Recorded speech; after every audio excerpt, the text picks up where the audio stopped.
ពេលណាជីវ៉ាបានអីចែវទៀត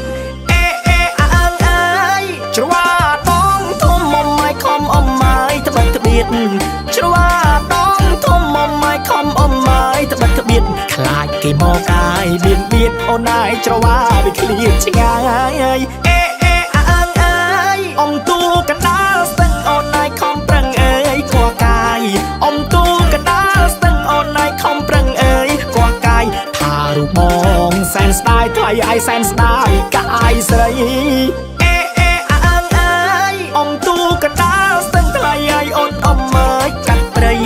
អមទូកណ្ដាលស្ទឹងថ្លៃឯងអូនអមមើយកាត់ព្រៃថាបងសែនស្ដាយកាយស្រីអណាស្ដាយដៃស្រលូនស្រលូន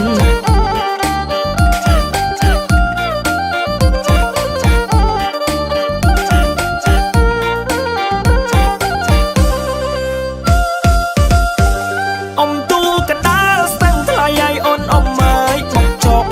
អមទូកណ្ដាលស្ទឹងថ្លៃឯងអូនអមមើយបុកចុងអូនអមឡើងដងហងថ្លៃឯងគូចុងវាក្រាស់ពេកអមទូកណ្ដាលស្ទឹងឬមួយអូនអមមើយបុកភ្នែក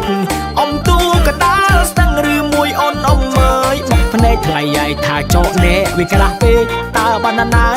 ជួយវែកអេអេអើងអើយអមទូកណ្ដាលស្ទឹងថ្លៃឯងអូនអមមើយម្នាក់ឯងអមទូកណ្ដាលស្ទឹងថ្លៃឯងអូនអមមើយម្នាក់ឯងថាបងកណ្ដោចកណ្ដែងអូនឯងឃើញខ្យល់វាបងខ្លាំង